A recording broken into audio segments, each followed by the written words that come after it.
Salut. Donc maintenant, voilà, c'est avec une joie énorme que je vais récolter mon kéfir de hier et lancer mon kéfir de demain. Mais avant, je vais commencer par me servir un petit verre de mon kéfir d'avant-hier, qui est donc prêt. Et comme ça, on va pouvoir voir s'il est beau, s'il mousse, s'il pétille et s'il part. Donc voilà, moi je les mets toujours dans des bouteilles de récup, de formes diverses et variées. Voilà. Ça marche aussi dans une belle bouteille de chez Je le dis pas, comme ça. Mais voilà, j'aime autant quand c'est de la récup. Ouf, il a fait pchit.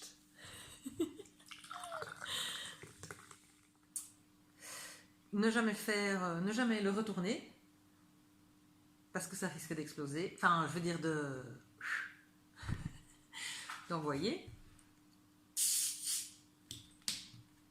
Ouais, comme ça. Magnifique, magnifique. Donc ça, c'est un kéfir absolument magnifique. Je sais pas si on l'entend. Magnifique.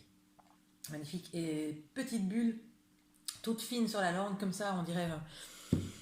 c'est la sensation d'un grand champagne. C'est juste le goût du kéfir. C'est encore mieux. Voilà. Donc, alors, la récolte du kéfir de hier. C'est par là que ça commence. Il est là.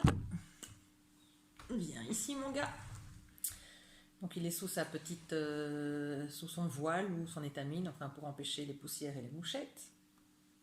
Là. Je me suis bien entendu, comme d'habitude, bien laver les mains avant, mais bien laver les mains, brosser sous les ongles et tout, parce que je vais aller avec mes doigts dedans. Je pourrais y aller avec une spatule, une cuillère en plastique, une pince en bois, mais bon, j'ai des doigts, c'est plus facile. Donc, avec les doigts, j'enlève, doigt bien propre, j'enlève les 2 rondelles de citron, les 3 rondelles de citron apparemment, et la vieille figue toute molle, dont on a vu qu'elle flottait. Hein. Je sais pas si on l'a vu. Ouais, on l'a vu. Donc elle flotte, parce que si je la remets dedans, elle va tomber évidemment. Donc voilà, elle flotte. Quand la figue flotte, c'est que le kéfir est prêt. Voilà.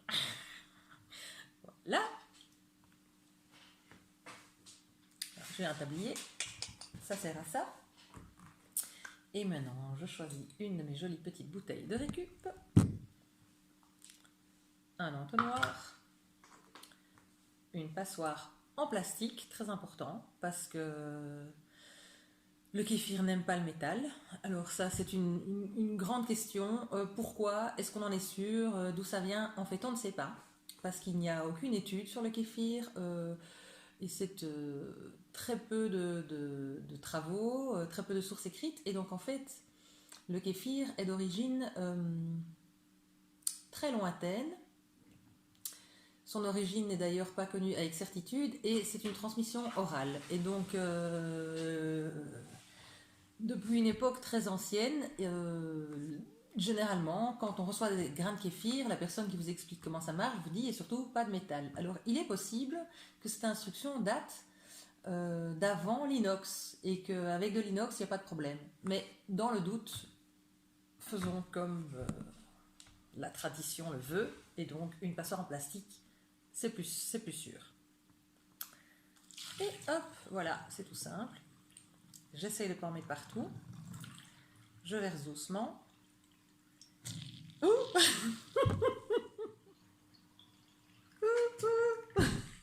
La préparation du kéfir. Donc je prends une cruche d'eau. D'eau filtrée, c'est mieux, mais d'eau du robinet, ça fonctionne aussi. Dans ma cruche, je rajoute 2 cuillères à soupe relativement rases de sucre. Ici, j'ai décidé de prendre du sucre de canne blond bio parce que j'avais ça chez moi, je l'aime bien. Mais si je veux utiliser de l'affreux sucre blanc raffiné du supermarché, c'est pas très grave parce que le kéfir va consommer presque l'entièreté du sucre et le transformer. Donc, vous n'allez pas absorber ce sucre. Mais bon, je pars du principe que Si tous les ingrédients de la chaîne sont de qualité supérieure, eh bien le produit final le sera probablement aussi. Si vous prenez du sucre trop complet, trop brun, genre muscovado ou quoi, vous risquez de colorer vos grains de kéfir et de les corrompre à la longue. Ils ne supportent pas très bien. Je dirais que le sucre de canne blond, c'est le plus loin que j'ai réussi à aller quand même. Voilà, alors j'ai mis le sucre au fond de la cruche. Je ne sais pas si on voit le fond de ma cruche. Et je mélange pour dissoudre, peut-être pas entièrement, mais quand même en partie, les grains de sucre dans l'eau. C'est donc devenu de l'eau sucrée et non plus de l'eau avec des grains de sucre en suspension. Et maintenant, hop, j'y mets le kéfir. Alors, il y a des proportions que vous allez trouver à droite à gauche, qui ne sont pas toujours exactement les mêmes d'ailleurs selon les sources. En gros, plus il y en a, plus ça va vite. Plus il fait chaud, plus ça va vite. Et donc, même moi, comme je vis en Belgique et qui fait rarement très très très chaud, quoique ces dernières années ça change, j'en mets pas mal. Hein. J'en mets un peu plus que ce qu'il me faudrait. Et ça fonctionne très très bien comme ça. Ça fait des années que je le fais et tout va très très bien. Voilà. Je mets pas forcément à chaque fois l'entièreté parce que sinon, à un moment donné, la cruche est pleine parce que les grains vont se multiplier à chaque fois. Donc là, j'y ai été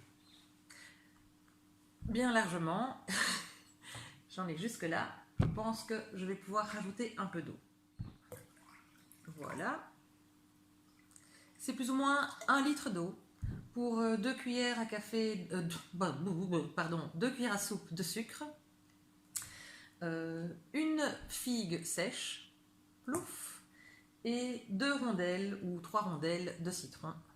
Là, il y en a 2, fraîchement coupées par moi.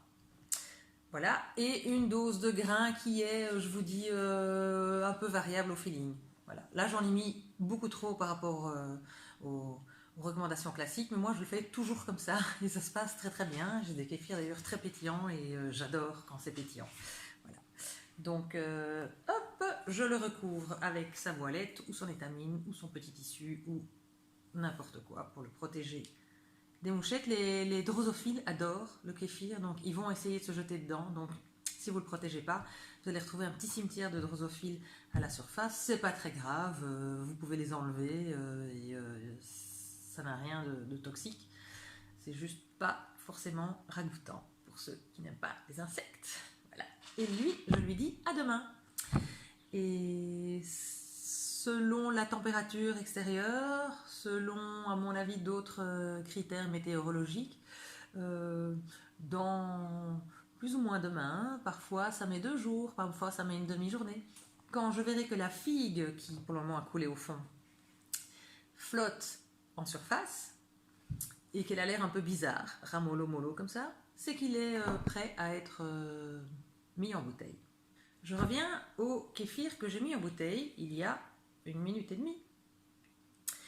Et c'est ici que vraiment je m'éclate et que toute la créativité est permise. En fait, là, si je referme cette bouteille et que j'attends 24 heures à température ambiante, je vais attraper un kéfir pétillant. Pétillant, pourquoi? Parce que il y a encore une transformation qui va s'opérer sous l'effet des levures et des bactéries qui sont contenues dans le kéfir. Et cette transformation a comme sous-produit du gaz carbonique. Donc il y a du gaz carbonique qui va être produit, mais ce n'est pas forcément ça qu'on cherche. Mais comme j'ai mis un bouchon à fermeture hermétique, le gaz carbonique va se retrouver emprisonné à l'intérieur de la bouteille. Et c'est lui qui va, alors du coup, en se mélangeant au kéfir, créer ce magnifique pétillant mousseux sublime que nous avons vu tout à l'heure. Voilà. Pourquoi est-ce que c'est maintenant le moment où je m'éclate? Parce que maintenant, si je veux, je le laisse comme ça et j'ai un kéfir goût neutre. Citron, figue, correct, ça va. Si je veux, je peux l'aromatiser. Donc je pourrais décider maintenant d'y jeter une framboise. Et alors demain, il sera rose translucide, magnifique et un petit peu acidulé, goût framboise. Je peux décider d'y mettre des petits morceaux d'ananas. Je pourrais y mettre en fait tout ce que je veux. Et si ce que j'y mets contient encore un petit peu de sucre, ça va encore augmenter l'effet pétillant. Et puis on va obtenir une boisson sucrée, mais vous allez voir qu'on est loin, loin, loin, loin, loin d'un Coca-Cola, parce que là, je vais me faire carrément plaisir et je vais le faire avec du sirop de fleurs de sureau. Voilà, fait maison par moi. Donc c'est du vrai sirop, hein, donc ça veut dire que c'est 50-50, hein, la moitié de cette bouteille c'est du sucre en fait. Voilà, c'est du sucre, c'est horrible, mais je vais pas en mettre des masses. Quoique, j'en mets l'équivalent de, on va dire, 6 à 8 mm de hauteur dans le fond de la bouteille. Donc je pense qu'une fois dilué et encore légèrement processé par les levures, c'est pas ça qui va me filer le diabète. Mais par contre, au niveau du goût, je trouve que ça ajoute un truc. Voilà. Et c'est comme ça que là, j'en ai fait du rose avec du sirop de baie de sureau, mais on peut aussi en faire avec tout ce qu'on veut. Je le fais aussi parfois au sirop de gingembre, et celui-là il pétille mais de malade. Si on l'oublie, la bouteille explose. Voilà, c'est très simple. Si on ne veut pas rajouter de sucre et qu'on veut plein de pétillant, le gingembre est une super bonne option. Donc vous pouvez couper des tout fins petits bâtonnets de gingembre, l'équivalent d'une cuillère à café, que vous mettez dans la bouteille avec un petit peu de zeste de citron par exemple. Et simplement, au moment de récolter, il faudra une petite passoire pour filtrer si on ne veut pas avoir des petits morceaux qui flottent dans le verre, mais quand bien même on les aurait, c'est pas très grave. Et le gingembre donne plein de pétillants, même sans ajouter de sucre. Voilà. J'espère que vous avez appris quelque chose et que vous allez bien vous amuser en faisant des tests. Le kéfir de fruits, qu'on appelle aussi parfois kéfir d'eau, est absolument délicieux. Par contre, il ne se conserve pas. Donc il reste bon 24 à 36 heures en fonction de la température. Et si vous voulez prolonger sa vie, vous pouvez le mettre une journée encore au frigo. Après, il s'acidifie et devient nettement moins agréable.